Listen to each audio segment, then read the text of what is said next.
میں بے نیل و مرام ہو کر رہ گیا۔ مجھے مرینا اور امی کی فکر دامن گیر ہو گئی۔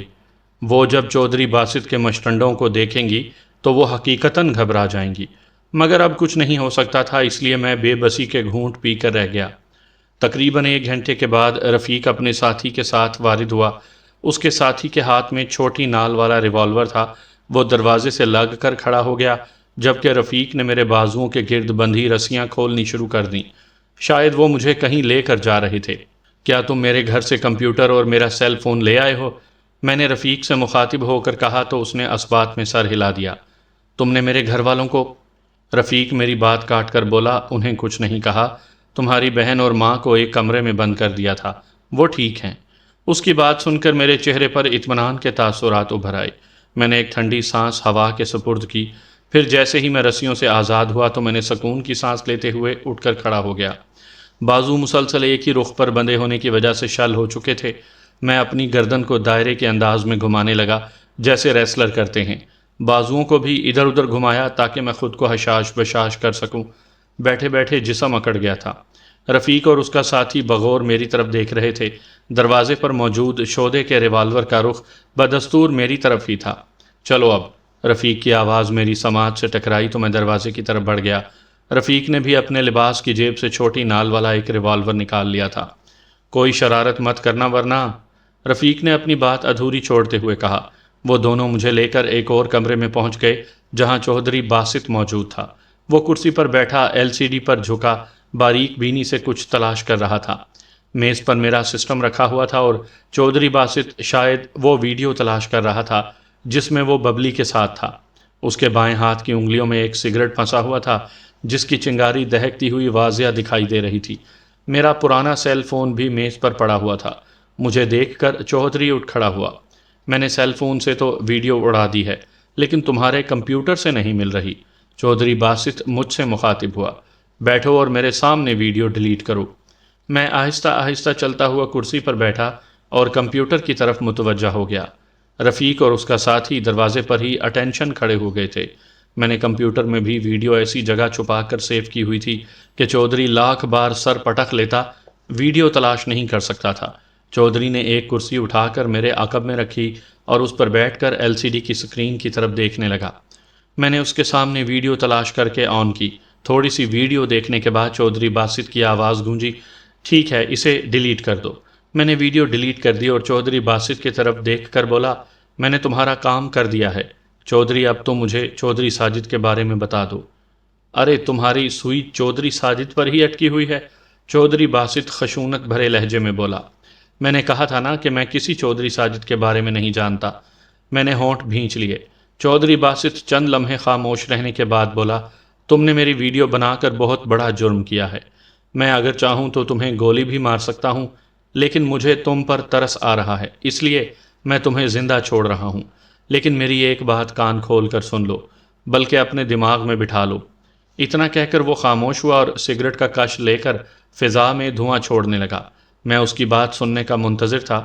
پھر اس نے مجھے ڈرانے والے انداز میں مخاطب کرتے ہوئے کہا، اگر تم نے آئندہ میرے یا میری فیملی کے ارد گرد منڈلانے کی کوشش کی یا تم نے پولیس کو میرے بارے میں کچھ بھی بتانے کی کوشش کی تو میں تمہیں تمہارے خاندان سمیت آگ میں جلا کر بھون ڈالوں گا۔ یہ محض دھمکی نہ سمجھنا۔ میں نے اسے کوئی جواب نہ دیا، لیکن اس کی باتوں سے سمجھ گیا کہ وہ مجھے اپنی قید سے رہا کر رہا ہے، اسی لیے میں اٹھ کھڑا ہوا تو چودھری باسط بھی کھڑا ہو گیا۔ کیا تم نے میری بات اپنے بھیجے میں بٹھا لی ہے؟ چودھری باسط نے کرخت لہجے میں پوچھا۔ ہاں، میں نے اس بات میں سر ہلاتے ہوئے کہا۔ کیا اب میں جا سکتا ہوں؟ رفیق، اس نے مجھے گھورتے ہوئے رفیق کو پکارا۔ جی چودھری صاحب، وہ مؤدبانہ لہجے میں بولا۔ اسے اس کے گھر چھوڑاؤ، وہ ہنوز مجھے گھورتے ہوئے بولا تھا۔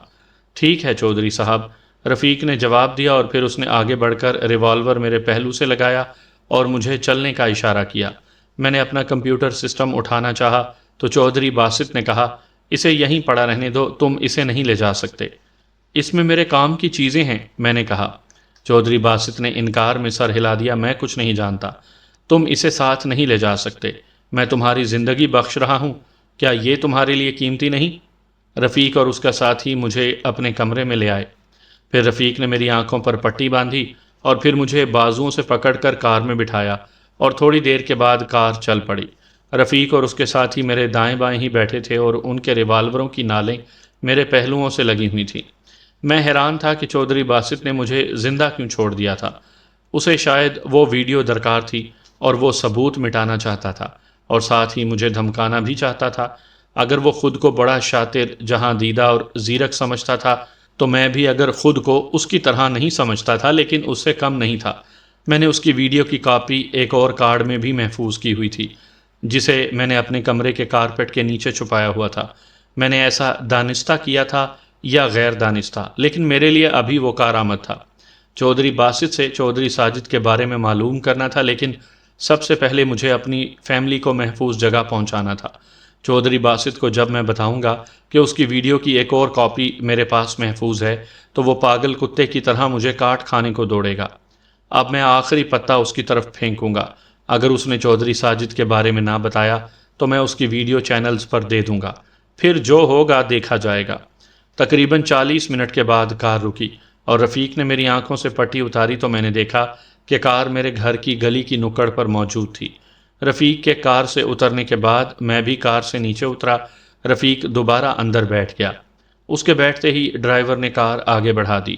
میں اس وقت تک کھڑا کار کو دیکھتا رہا جب تک وہ مڑ کر نظروں سے اوجھل نہ ہو گئی۔ پھر میں بوجھل قدموں سے چلتا ہوا گھر کی طرف بڑھ گیا۔ اس وقت رات کے 12:30 بج رہے تھے۔ گلی سنسان اور ویران پڑی تھی۔ سناٹے کا راج تھا۔ لوگوں کے گھروں کی لائٹیں بند تھیں، لیکن میرے گھر کی بیٹھک کی لائٹ ابھی تک جل رہی تھی۔ میں نے کال بیل بجائی تو 2 منٹ کے بعد آہٹ ابھری اور پھر مرینا کی آواز سنائی دی۔ کون ہے؟ مرینا، میں ہوں، علی، میں نے دھیمے لہجے میں جواب دیا۔ دوسرے ہی لمحے جھٹ سے دروازہ کھل گیا اور مجھے مرینا دکھائی دی۔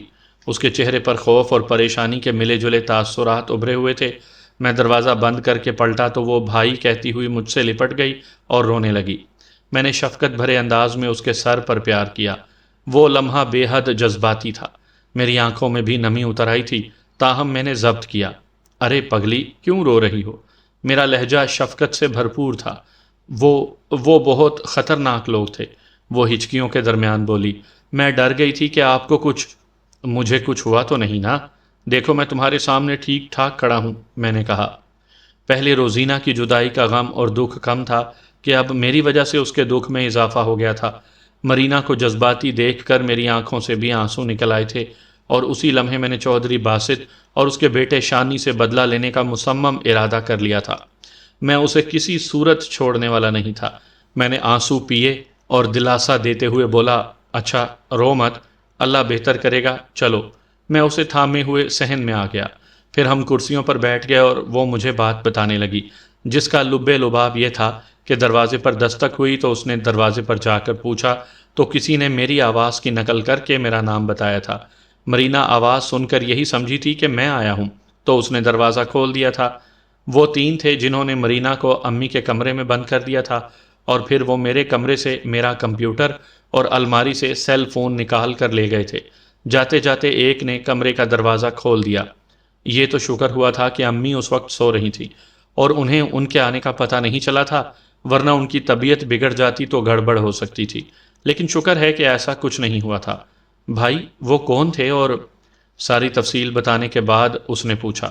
وہ چودھری باسط کے کارندے تھے، میں نے کہا۔ وہ آپ کا کمپیوٹر کیوں لے گئے تھے؟ اس نے پوچھا۔ انہوں نے الماری کی تلاشی بھی لی تھی، میں نے مختصراً اسے بتا دیا۔ مرینا بہت ڈری اور سہمی ہوئی تھی۔ میری باتیں سن کر اس کے خوف میں مزید اضافہ ہو گیا تھا، اور یہ صورتحال قدر خطرناک تھی۔ میری ماں اور بہن سیف نہیں تھیں، اس لیے میں انہیں کسی محفوظ جگہ پہنچانا چاہتا تھا۔ اس کے بعد ہی میں چودھری باسط سے دوبارہ ٹکرا سکتا تھا۔ میں نے مرینا کو دلاسا دے کر امی کے کمرے میں بھیجا اور خود فریش ہونے کے بعد اپنے کمرے میں بیڈ پر نیم دراز ہو کر آئندہ کے لایا عمل کے بارے میں سوچنے لگا۔ سوچتے سوچتے اچانک مجھے اسماعیل شاہد کا خیال آ گیا۔ اوہو، وہی میری مدد کر سکتے ہیں، مجھے ان سے رابطہ کرنا چاہیے۔ میں نے فیصلہ کن انداز میں سوچا اور پھر میں انہیں کال کرنے لگا۔ میرا خیال تھا کہ اسماعیل شاہد ابھی تک جاگ رہے ہوں گے، کیونکہ امیر لوگ رات گئے تک جاگتے رہتے ہیں اور دن چڑھتے تک سوتے رہتے ہیں۔ لیکن دوسری طرف گھنٹی بجتی رہی اور کال اٹینڈ نہیں کی گئی۔ شاید میرا اندازہ غلط ثابت ہوا تھا۔ اسماعیل شاہد سو رہے تھے۔ میں نے فون آف کر کے سائیڈ ٹیبل پر رکھا اور لائٹ آف کر کے سونے کی کوشش کرنے لگا۔ اگلی صبح 8 بجے کا وقت تھا۔ میں ہاتھ منہ دھو کر صحن میں آیا تو مرینا نے بتایا کہ تھوڑی دیر پہلے ہی فاروق میرا پوچھنے آیا تھا۔ چونکہ میں سو رہا تھا اس لیے اس نے مجھے جگانا مناسب نہ سمجھا اور میری خیریت پوچھ کر چلا گیا۔ اسی لمحے میرے سیل فون کی گھنٹی بج اٹھی تو میں نے جیب سے سیل فون نکال کر دیکھا تو اسماعیل شاہد کی کال تھی۔ سلام دعا کے بعد انہوں نے پوچھا، بیٹا رات تمہاری کال آئی تھی، خیریت تو تھی نا؟ سر میں آپ سے ملنا چاہتا ہوں، میں نے کہا۔ خیریت تو ہے نا؟ انہوں نے دوبارہ اپنی بات دہرائی۔ سر آپ سے مل کر آپ کو ساری بات بتاؤں گا، میں نے کہا۔ وہ بولے، ابھی تو میں رحیم یار خان میں ہوں اور تھوڑی دیر کے بعد ملتان کے لیے نکلوں گا۔ تم دوپہر 2 بجے کے بعد آ جانا، میں گھر پر ہی رہوں گا۔ شکریہ سر۔ پھر انہوں نے کال کاٹی تو میں نے سیل فون میز پر رکھ دیا۔ مرینا کچن میں تھی اور میرے لیے ناشتہ بنا رہی تھی۔ اس نے امی کو ناشتہ کروا دیا تھا۔ کس کا فون تھا بھائی؟ مرینا نے کچن سے باہر آتے ہوئے پوچھا۔ اس کے ہاتھ میں ایک ٹرے تھی جس پر میرے لیے ناشتہ تھا۔ اسماعیل شاہد صاحب کا، میں نے کہا تو اس نے اسبات میں سر ہلایا اور ناشتہ ٹیبل پر رکھ کر واپس کچن میں چلی گئی اور میں ناشتہ کرنے میں مصروف ہو گیا۔ ناشتے سے فراغت کے بعد میں اپنے کمرے میں آیا اور وقت گزرنے کا انتظار کرنے لگا، لیکن وقت تھا کہ کٹنے کا نام ہی نہیں لے رہا تھا۔ وہ اپنی مخصوص رفتار سے آگے بڑھ رہا تھا۔ بعض اوقات ایسا ہوتا ہے کہ وقت ہمارے ہاتھ میں ہوتا ہے اور ہم جیسے چاہیں اسے گزارتے ہیں۔ بعض اوقات وقت ہمارے ہاتھ میں نہیں ہوتا اور ہم اس کے گزرنے کا بے صبری سے انتظار کرتے ہیں، جس طرح میں کر رہا تھا۔ مجھے ایک ایک پل صبر نہیں آ رہا تھا۔ میں جلد بازی میں کوئی کام کرنا نہیں چاہتا تھا۔ میں اپنی امی اور بہن کو محفوظ جگہ پہنچا کر ہی چودھری باسط کے خلاف میدان میں آنا چاہتا تھا۔ میں جانتا تھا کہ جب تک میرے پاس اس کی ویڈیو ہے وہ مجھے کوئی نقصان نہیں پہنچا سکتا۔ میں مقررہ وقت پر اسماعیل شاہد کی کوٹھی پر پہنچ گیا۔ چوکیدار نے بتایا کہ وہ ابھی تک نہیں پہنچے، البتہ ان کا فون آیا تھا اور انہوں نے مجھے ڈرائنگ روم میں بیٹھ کر انتظار کرنے کا کہا تھا۔ چنانچہ مجھے ڈرائنگ روم میں بٹھا دیا گیا۔ کچھ ہی دیر گزری تھی کہ گھر کی ملازمہ میرے لیے چائے لے آئی اور میں انتظار کرنے کے ساتھ ساتھ چائے بھی سپ کرنے لگا۔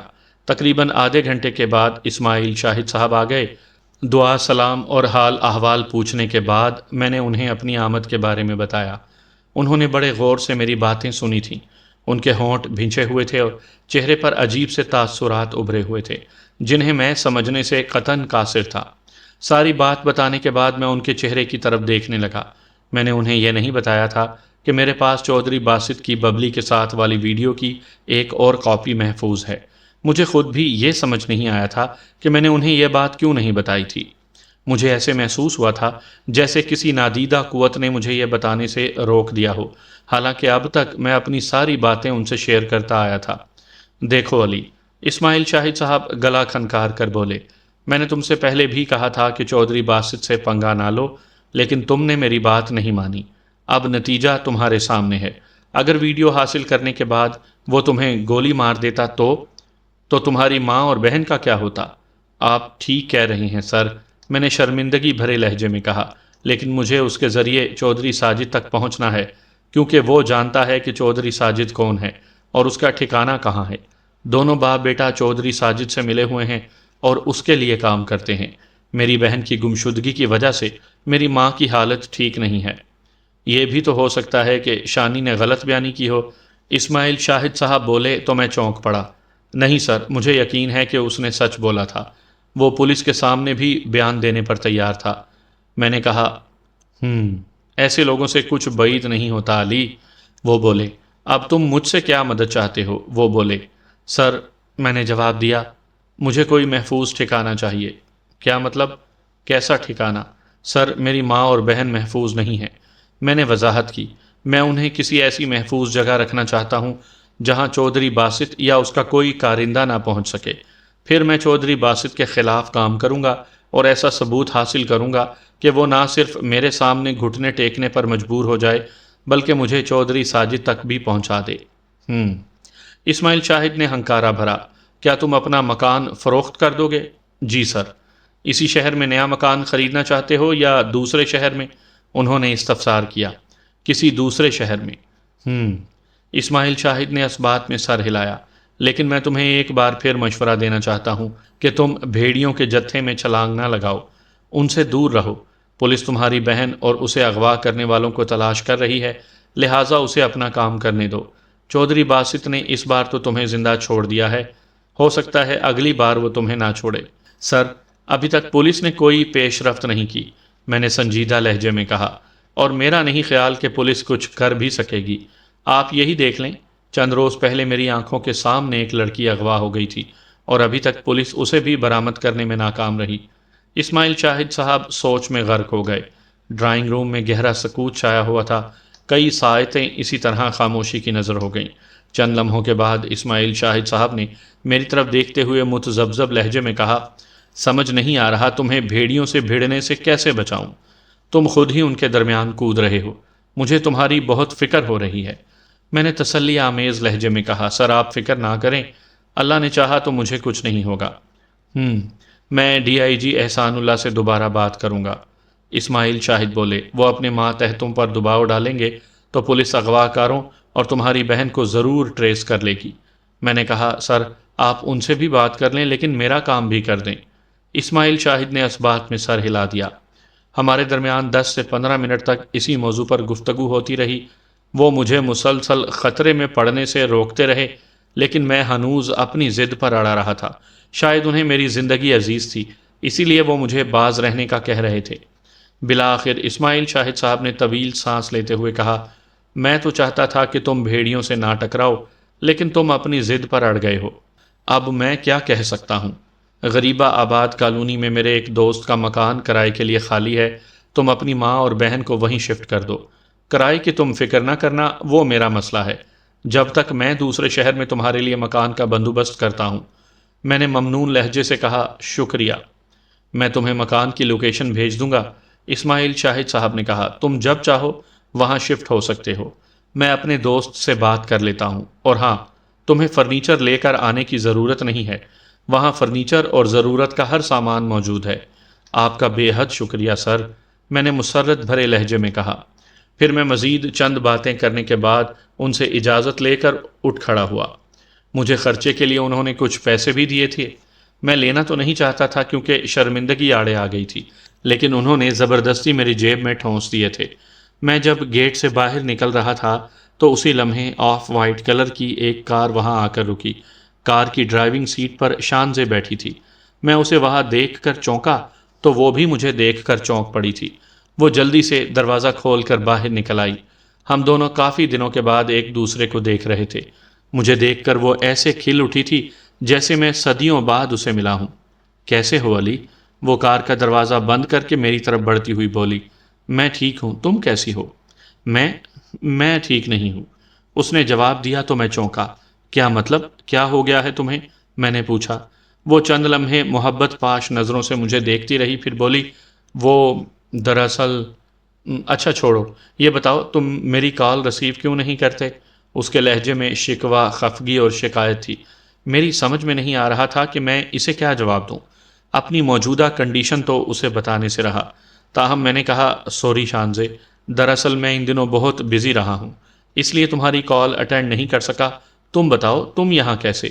میں اپنی فرینڈ عذرا سے ملنے آئی ہوں، شانزے نے جواب دیا۔ میں نے اس بات میں گردن ہلائی۔ وہ بولی، اور تم یہاں؟ میں اپنے باس اسماعیل شاہد صاحب سے ملنے آیا تھا، میں نے بتایا۔ میں ان کے سرکس میں جاب کرتا ہوں۔ اچھا، وہ حیران ہوئی۔ ویسے مجھے سرکس دیکھنے کا بے حد شوق ہے، کبھی مجھے سرکس دکھاؤ نا۔ میں حیران ہوا۔ ہاں، وہ بولی، کیا ہم اکٹھے سرکس دیکھنے نہیں جا سکتے؟ فی الحال تو سرکس رحیم یار خان میں لگی ہوئی ہے، میں نے کہا۔ اگر ہمارے شہر میں دوبارہ لگی تو تمہیں ضرور لے چلوں گا۔ شکریہ۔ اچھا میں چلتا ہوں، یہ کہہ کر میں آگے بڑھنے لگا۔ پھر کب ملاقات ہوگی؟ پیچھے سے شانزے کی آواز سنائی دی تو میرے قدم رک گئے۔ فی الحال کچھ نہیں کہہ سکتا، میں نے گردن موڑ کر جواب دیا، اور پھر میں تیز تیز قدموں سے چلتا ہوا آگے بڑھ گیا۔ شانزے تو کچھ زیادہ ہی مجھ میں انٹرسٹڈ ہو رہی تھی، نہ جانے وہ کتنی دیر تک مجھے دیکھتی رہی ہوگی۔ میں نے ایک بار بھی مڑ کر نہیں دیکھا تھا۔ گھر پہنچ کر میں نے جب مرینا کو غریب آباد کے مکان میں شفٹ ہونے کا بتایا تو وہ حیران رہ گئی۔ اس کی پڑھائی متاثر ہو رہی تھی، لیکن میری مجبوری تھی۔ میں نے اسے ضروری سامان پیک کرنے کو کہا اور خود بھی اپنا ضروری سامان پیک کرنے میں مصروف ہو گیا۔ شام تک اسماعیل شاہد صاحب نے نہ صرف مجھے مکان کی لوکیشن بھیج دی بلکہ یہ بھی کہہ دیا کہ میں ان کے چوکیدار سے مکان کی چابی بھی لے لوں اور جا کر مکان دیکھاؤں۔ انہوں نے اپنے دوست سے مکان کی چابی منگوا لی تھی۔ اگلے روز میں نے ان کے چوکیدار سے چابی لی اور غریب آباد پہنچ گیا۔ مکان تلاش کرنے میں مجھے دقت نہ ہوئی۔ وہ ایک 10 مرلے کا مکان تھا، 4 کمرے، ڈرائنگ روم، بڑا سا کچن تھا اور ہر کمرے کے ساتھ اٹیچ باتھ روم تھا۔ صحن بھی قدرے بڑا تھا، ہر کمرے میں فرنیچر اور ضرورت کی ہر چیز موجود تھی۔ مجھے وہ مکان پسند آ گیا تھا، چنانچہ میں واپس گھر آ گیا۔ چونکہ ہم نے ضرورت کا ہر سامان پیک کر لیا تھا، اس لیے ہم اسی رات 11 بجے ٹیکسی میں سوار ہو کر غریبہ آباد چلے گئے۔ امی نے روزینہ کے بارے میں پوچھا تھا۔ ان کی دماغی حالت بدستور ویسی ہی تھی۔ چونکہ وہ دوائیوں کے زیر اثر تھیں اس لیے ان پر دورے پڑنے بند ہو گئے تھے۔ وہ بڑے تحمل اور نرمی سے بات کرتی تھیں۔ میں نے انہیں یہ کہہ کر مطمئن کر دیا تھا کہ روزینہ اپنی کزن کے گھر گئی ہوئی ہے، تھوڑی دیر میں آ جائے گی۔ یہ شکر تھا کہ انہوں نے یہ نہیں پوچھا تھا کہ وہ کس کزن کے گھر گئی ہے اور ہم اتنی رات کو کہاں جا رہے ہیں۔ وہ خاموشی سے ہمارے ساتھ چل پڑی تھیں۔ ٹیکسی گلی کی نکڑ پر رکی اور ہم اپنا سامان اٹھائے نیچے اتر آئے۔ کرایہ ادا کرنے کے بعد میں قرب و جوار کا جائزہ لینے لگا۔ گلی ویران و سنسان پڑی تھی۔ کہیں کہیں مرکری بلبوں کی روشنیاں پھیل کر اندھیرے کو دور کرنے کی ناکام کوشش کر رہی تھیں۔ میں نے ایک بیگ کاندھے پر لادا اور دوسرا اٹھائے امی کو سہارا دیتے ہوئے آگے بڑھنے لگا۔ مرینا بھی 2 بیگ اٹھائے ہوئے تھی اور وہ خاموشی سے ہمارے ساتھ چل رہی تھی۔ 5 منٹ کی مسافت کے بعد ہم دوسری گلی میں مڑے اور تیسرے گھر کے چھوٹے سے گیٹ پر پہنچ کر رک گئے۔ گیٹ پر تالا لگا ہوا تھا۔ میں نے جیب سے چابی نکالی اور تالا کھول دیا۔ پھر ہم تینوں اندر آ گئے۔ مکان اندھیرے میں ڈوبا ہوا تھا۔ میں نے برآمدے میں جا کر لائٹیں جلائیں اور پھر امی اور مرینا کو اندر لے آیا۔ مرینا تو حیرت بھری نظروں سے مکان کو دیکھ رہی تھی۔ میں نے امی کے لیے ایک کمرہ پہلے ہی منتخب کر لیا تھا، اس لیے ہم سب انہی کے کمرے میں آ گئے۔ میں نے امی کے چہرے کو غور سے دیکھا تو ان کے چہرے پر الجھن کے تاثرات ابھرے ہوئے تھے۔ بیڈ پر بیٹھتے ہی انہوں نے پہلا سوال کیا، علی، یہ تم ہمیں کہاں لے آئے ہو؟ کس کا گھر ہے یہ؟ یہ اپنا گھر ہے امی، میں نے ٹھہرے ہوئے لہجے میں جواب دیا تو وہ چونکی۔ اپنا گھر کیا مطلب؟ ہمارا گھر تو وہ ہے، امی حیرت زدہ لہجے میں بولی۔ امی، وہ گھر بھی ہمارا ہے اور یہ گھر بھی، میں نے جواب بناتے ہوئے کہا، لیکن امی میرے جواب سے مطمئن نہیں ہوئی تھی۔ وہ سوال پر سوال کیے جا رہی تھی اور مجھے جواب دینے میں قدرے دقت ہو رہی تھی۔ وہ پھر مجھ سے روزینہ کے بارے میں پوچھنے لگیں۔ میں نے مرینا کو اشارہ کیا تو وہ امی کے پاس آ کر بیٹھی اور امی کو دوسری باتوں میں لگا لیا۔ میں دوسرے کمرے میں چلا گیا۔ یہ کمرہ میں نے اپنے لیے منتخب کیا تھا۔ اس کی واحد کھڑکی گیٹ کی طرف کھلتی تھی اور وہاں سے باہر کا نظارہ کیا جا سکتا تھا۔ کمرہ کارپیٹڈ تھا۔ اس نئے مکان میں شفٹ ہو کر میں قدرے مطمئن ہو گیا تھا۔ میرے خیال کے مطابق یہ گھر امی اور مرینا کے لیے بالکل محفوظ تھا۔ گھر سے نکلتے وقت میں کارپٹ کے نیچے سے کارڈ اٹھانا نہیں بھولا تھا۔ اب وہ کارڈ میری جیب میں تھا اور میں صحیح وقت کا انتظار کر رہا تھا۔ 10 منٹ کے بعد مرینا نے آ کر بتایا کہ امی سو گئی ہیں، تو میں نے طویل سانس لیتے ہوئے مرینا کو بھی سونے کی ہدایت کی اور خود بھی لیٹ گیا۔ صبح میری آنکھ سیل فون کی گھنٹی پر ہی کھلی۔ میں نے کروٹ بدلتے ہوئے سائڈ ٹیبل پر پڑے سیل فون کو اٹھایا اور مچی مچی آنکھوں سے اسکرین کی طرف دیکھنے لگا۔ فاروق کال کر رہا تھا۔ شاید اس نے جب ہمارے گھر کے دروازے پر تالا لگا دیکھا ہوگا تو وہ پریشان ہو گیا ہوگا، اسی لیے وہ مجھے کال کر رہا تھا۔ میں نے کال اٹینڈ کر کے سیل فون کان سے لگا لیا۔ ہیلو، السلام علیکم علی بھائی، فاروق کی آواز میری سماعت سے ٹکرائی۔ وعلیکم السلام، علی بھائی آپ لوگ کہاں چلے گئے ہیں؟ آپ کے گھر پر تالا لگا ہوا ہے، فاروق کی تشویش بھری آواز سنائی دی۔ ہاں وہ، میں اٹھ کر بیٹھ گیا اور پیشانی پر ہاتھ پھیرتے ہوئے کہا، دراصل امی اپنے بھائی کے گھر جانے کی ضد کر رہی تھی، اس لیے انہیں لے کر آ گیا ہوں۔ میں تو پریشان ہو گیا تھا، فاروق بولا، اسی لیے آپ کو کال کی۔ آپ کب تک واپس آئیں گے؟ ہو سکتا ہے میں چند روز بعد آ جاؤں، میں نے جواب دیا۔ امی اور مرینا ابھی وہیں رہیں گی۔ ٹھیک ہے بھائی، فاروق مطمئن ہوتے ہوئے بولا۔ کسی کام کے لیے میری ضرورت ہو تو بتائیے۔ اپنا خیال رکھیے گا، اللہ حافظ۔ میں نے بھی اللہ حافظ کہا اور فون آف کر کے سائڈ ٹیبل پر رکھ کر سر کے بالوں میں انگلیاں چلانے لگا۔ فریش ہونے کے بعد میں نے قریبی دکان سے ناشتے کا سامان لا کر مرینا کو دیا اور وہ ناشتہ بنانے میں مصروف ہو گئی۔ ناشتہ کرنے کے بعد میں مارکیٹ میں نکل گیا۔ میں نے 1 مہینے کا راشن اور ضرورت کی دوسری چیزیں لے لیں تاکہ میری عدم موجودگی میں امی اور مرینا کو کسی قسم کی پریشانی نہ ہو۔ نئے گھر میں شفٹ ہوئے ہمیں 1 ہفتہ ہو گیا تھا۔ محلہ کافی بڑا اور پر رونق تھا۔ صبح ہوتے ہی گلیوں سے بچوں کی آوازیں سنائی دینا شروع ہو جاتی۔ میں زیادہ تر گھر پر ہی رہتا تھا۔ باہر نکلتا تو پہلے مختلف گلیوں میں یوں ہی پھرتے پھراتے اپنی گلی میں آتا تھا تاکہ اگر کوئی تعاقب کر رہا ہو تو اندازہ ہو جائے، مگر ابھی تک کوئی مشکوک بندہ ملا نہیں تھا۔ پھر بھی میں ابھی صورتحال کا جائزہ لے رہا تھا اور پھونک پھونک کر قدم اٹھانا چاہتا تھا۔ چودھری باسط سے کچھ بعید نہیں تھا، وہ کچھ بھی کر سکتا تھا، اور اگر اسے یہ پتہ لگ جائے کہ میرے پاس اس کی ویڈیو کی 1 کاپی اور ہے تو وہ آپے سے باہر ہو جائے گا اور مجھے تلاش کرنے کے لیے اپنے بندوں کو شہر میں پھیلا دے گا۔ یہی وجہ تھی کہ میں محتاط ہو کر چلنا چاہتا تھا۔ میری چھوٹی سی غلطی مجھے کسی نقصان سے دوچار کر سکتی تھی اور میں کسی نقصان کا متحمل نہیں ہونا چاہتا تھا۔ اسی دوران شانزے کی بھی کال آئی تھی لیکن میں نے اٹینڈ نہیں کی تھی۔ منگل کو شام کے وقت پھر فاروق کی کال آ گئی۔ سلام دعا کے بعد اس نے کہا، علی بھائی، میں نے آپ کو ایک بات بتانے کے لیے فون کیا ہے۔ اس کا انداز پر اصرار تھا۔ ہاں بتاؤ، میں نے چونکتے ہوئے کہا۔ بھائی، میں نے آج بدماش ٹائپ 2 آدمیوں کو آپ کے گھر کے باہر منڈلاتے دیکھا ہے۔ وہ بڑے پر اصرار انداز میں آپ کے گھر کی طرف دیکھ رہے تھے۔ فاروق نے انکشاف کیا تو میں بے اختیار چونک پڑا۔ اوہو، کون تھے وہ؟ میں نے پوچھا۔ پتہ نہیں کون تھے، فاروق نے بتایا، لیکن پر اصرار دکھائی دیتے تھے۔ وہ چند منٹ آپ کے گھر کی طرف دیکھتے رہے، پھر سڑک پر موجود کار میں بیٹھ کر چلے گئے۔ وہ پیدل ہی آپ کے گھر کے پاس آئے تھے۔ میں نے تو اچانک ہی انہیں دیکھ لیا تھا۔ میں نے ہونٹ بھینچے۔ تمہارا شکریہ فاروق، تم میرے گھر پر نظر رکھنا اور اگر کوئی غیر معمولی بات ہو تو مجھے بتا دینا۔ میں نے اسے ہدایت کی۔ ٹھیک ہے بھائی، آپ فکر نہ کریں۔ فاروق نے مجھے حوصلہ دیا۔ میں نے کال منقطع کر دی۔ میں بھی پریشان ہو چکا تھا، اسی لیے میرے ذہن میں پہلا خیال چودھری باسط کا ہی آیا تھا۔ یقیناً اسی کے آدمی ہی ہوں گے، لیکن وہ میرے گھر کے باہر کیوں منڈلا رہے تھے؟ کیا ابھی تک چودھری باسط کو مجھ پر کوئی شبہ تھا؟ میں جیسے جیسے سوچتا مزید الجھتا جاتا۔ یہی وجہ تھی کہ میں کسی نتیجے پر نہیں پہنچ سکا تھا۔ البتہ میں نے ایک اور فیصلہ کر لیا تھا۔ پہلے تو میں چاہتا تھا کہ چودھری باسط مجھے چودھری ساجد کے بارے میں بتا دے، لیکن اب میں نے اپنے منصوبے میں تبدیلی کر لی تھی۔ اب میں چودھری باسط سے ٹکرانے پر غور کرنے لگا تھا۔ سوچ رہا تھا کہ اس سے کہوں گا کہ وہ مجھے چودھری ساجد کے پاس لے جائے۔ اگر وہ نہ مانا تو میں اسے چند روز کی مہلت دوں گا۔ اگر وہ پھر بھی نہ مانا تو میں اس کی ویڈیو لیک آؤٹ کر دوں گا۔ پھر جو ہوگا دیکھا جائے گا۔ کئی دن کے بعد کی بات ہے۔ ایک روز شام کے وقت میں اور مرینا ڈرائنگ روم میں بیٹھے چائے پینے کے ساتھ ساتھ باتیں کر رہے تھے۔ ہماری گفتگو کا موضوع اس کی تعلیم تھا۔ وہ بے حد پریشان تھی، لیکن جس طرح کے حالات گزر رہے تھے اس سے بھی وہ واقف تھی۔ ہم باتیں کرنے میں مصروف تھے کہ فاروق کی کال آ گئی۔ چھوٹتے ہی بولا، علی بھائی، آج دوپہر میں ایک آدمی آیا تھا۔ شکل و صورت سے عام سا دکھائی دیتا تھا۔